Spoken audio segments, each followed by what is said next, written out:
Kawajiri wants to squash some beef he's got with Kyoji Horiguchi. He's got two guys that don't like him very much on this card. Man. Kawajiri Tatsuya!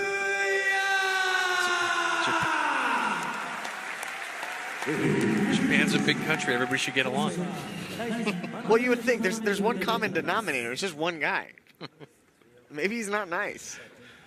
You know, the biggest thing you look at on the tail of the tape here that stands out for me is the age difference right away. 27 years old, Gabriel Oliveira.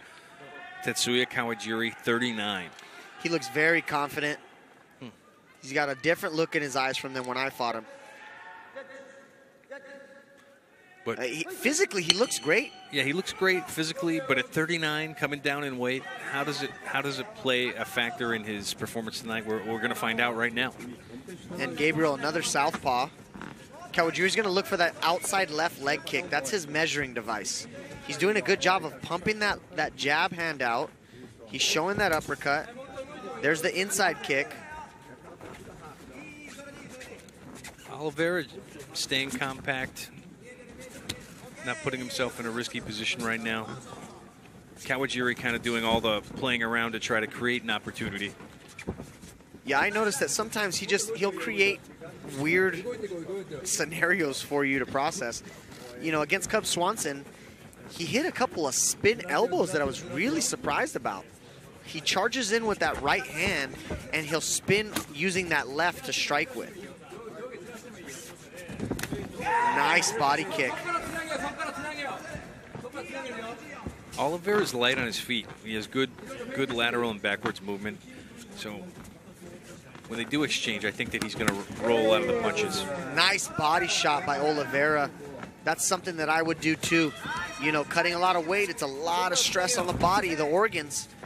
You gotta wonder, on top of the mileage that Kawajiri's got on his body, how is his liver gonna hold up? Solid shot to the chest, good sprawl on the tackle attempt by Kawajiri. See, and this is another thing where normal wrestlers would never crawl into a takedown like that because it's bad technique. Kawajiri gets away from it because he's just a powerhouse, a monster. Oliveira's got that 100% sweep on Kawajiri. A lot of guys would be going for that guillotine choke right now. Yeah, I think this early to go for the guillotine choke when Kawajiri's fresh is going to waste a lot of energy. Like earlier we thought happened with Kevin Pateshi where he burned out his arms early.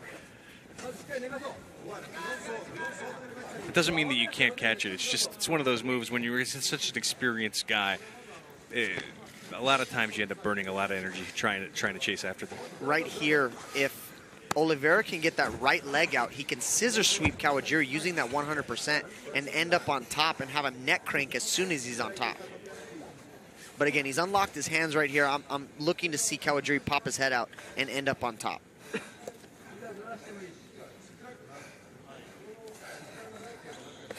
Kawajiri's in a very uncomfortable position right here. But it does look like he's eventually going to weasel his head out and have that top position. Oh, there it goes.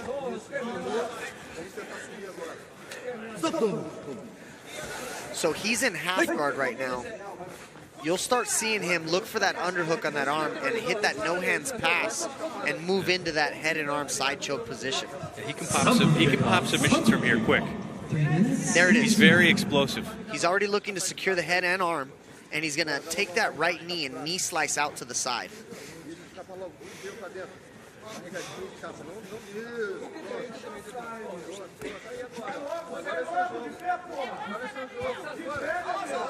Oliveira on the receiving end of a couple shots here while he's underneath. One of the things that I was surprised about is in certain positions where I thought Kawajiri would be strong, he wasn't as strong as I expected. And positions that I thought he would be weak in, he was a lot stronger than I expected. Do you think that it plays in anything to do with just sort of the ambient of the fight at that time? He's got a nice Darce setup right here. If he pulls the back of Oliveira's head in, he's going to neck clamp right here, pull that forearm over the top of the head, and look to crank him down. I think he thinks he has something here. He's got a Japanese necktie on right now. 1 minute left in the first round. What he needs to do is gable grip and lock his hands. The S grip isn't strong enough.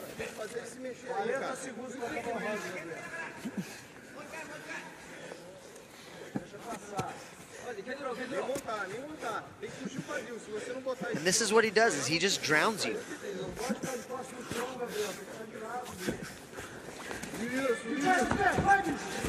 He needs to look, yep, there's that neck clamp again. Oliveira escaping. This is where he's dangerous. Oh, and a knee man, lands. a big knee and a right hook. Oh, followed by another right hand and a left that almost knocked his block off. Kawajiri looks like he's got his hands out wide and he's not looking to defend very hard. He looks tired now. I think he was waiting for that bell to sound. Good time to end round number 1 for Kawajiri because Oliveira was starting to tee off. And Oliveira, you know, he survived too. He was in some bad positions.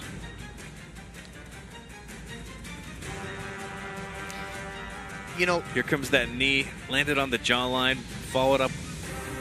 I told you, he's got such a hard head. Oh, it's, yeah. it's just a cinder block.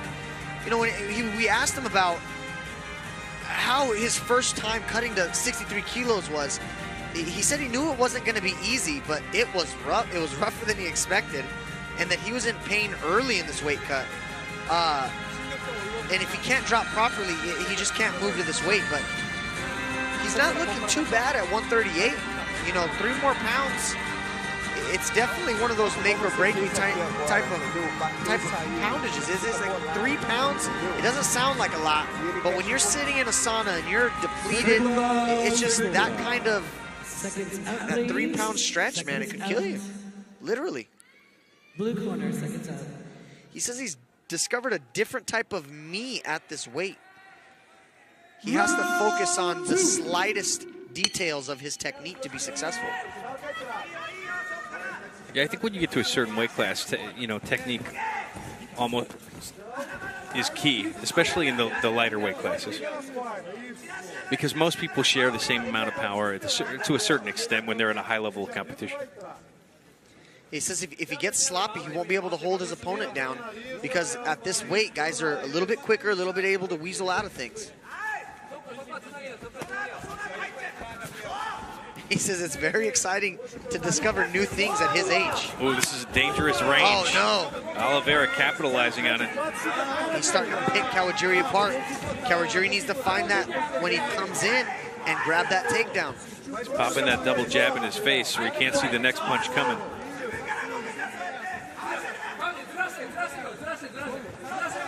Yeah, Kawajiri acknowledges that Oliveira's no slouch. He says he's watched tons of film on him. Oh, and there's a solid knee to the head of Kawajiri. Wow. Again, that's what we were talking about. How would the weight cut, how would the age come into play when it's struck by somebody with power like Gabriel Oliveira? And then the other one advantage was just the height. He had a little bit of height advantage. He had the range. But mostly, the one thing that gets all fighters eventually Father Time. is time. Father Time's undefeated. 1 minute into the second round. By a knockout, the winner, Gabriel Oliveira. Yeah, you just saw once Oliveira started timing him, man, the range of that knee. Kawajiri was just moving a little bit slower.